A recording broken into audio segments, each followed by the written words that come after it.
அனைத்து உறவுகளுக்கும் எனது இனிய காலை வணக்கத்தை தெரிவித்துக் கொள்கிறேன். உங்களிடத்தில் ஒரு சிறு ஜோதிட குறிப்பை பகிர்ந்து கொள்ள வருகிறேன். அது மிக மிக முக்கியமானது. இதை நீங்கள் நல்ல முறையில் பார்த்து கொள்ள வேண்டும். ஒரு ஜாதகத்தை பார்த்தவுடன் நாம் சொல்லிவிடலாம், இந்த ஜாதகரை எதிர்த்தவர்கள் தோல்வி சந்திப்பார்கள், பெரும் பொருள் இழப்பை சந்திப்பார்கள். எவ்வளவுதான் அவர்கள் எதிர்த்தாலும் அவர்கள் இந்த ஜாதகரை வெற்றி கொள்ள முடியாது. இதனால் மிகுந்த முதலில் இழப்பார்களை ஒழிய அவர்களுக்கு வெற்றி என்பது கிடைக்காது என சொல்லிவிடலாம். அப்படிப்பட்ட கிரக அமைப்புகள் ஏராளம் உள்ளன. அதில் ஒரு அமைப்பை மட்டும் நாம் இப்போது பார்ப்போம். அது சூரிய பகவானையும் குரு பகவானையும் மையமாக வைத்து சொல்லக்கூடிய படம். லக்னம் என்பது ஜாதகரை குறியக்கூடிய இடம். அந்த லக்னத்தை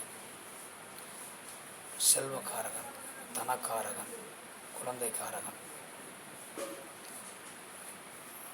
மதிப்பு மரியாதைக்காரகன், பெரும் பணத்திற்காரகன் என்று சொல்லக்கூடிய குரு பகவான் அந்த லக்னத்தில் இருந்தாலும் சரி, அல்லது எங்கிருந்தாவது அவருடைய 3 பார்வைகளில் ஒரு பார்வையால், அதாவது 5ஆம் பார்வை, 7ஆம் பார்வை, 9ஆம் பார்வை என 3 பார்வை கொண்ட குரு பகவான் தனது பார்வையால் அந்த லக்னத்தை பார்த்தாலும் சரி.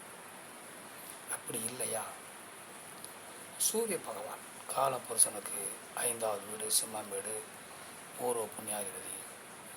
சூரிய பகவான் ஒளி கிரகம், தந்தைக்கு உரிய கிரகம். மதிப்பு மரியாதை, அந்தஸ்து, கௌரவம், அரசு மரியாதை, அரசு மூலம் வருமானம், அரசியல், அரசு துறையில் பதவிகள், இப்படி உயர்ந்த ஸ்தானத்தை கொடுக்கக்கூடிய ஒரு கிரகம் சூரிய பகவான். அவர் லக்னத்தை பார்த்தாலும் லக்னத்தில் இருந்தாலும் இப்படி 2இல் ஒரு அமைப்பில் அந்த ஜாதகம் இருந்தால் அந்த ஜாதகரை எந்த எதிரியும் வெல்ல முடியாது. அவர்கள் எதிர்த்தவர்கள் தான் தோல்வியடைவார்கள், முதல் இழப்பார்கள். இப்படி ஒரு அமைப்பு உங்கள் ஜாதகத்தில் இருக்கிறதா பார்த்து கொள்ளுங்கள்.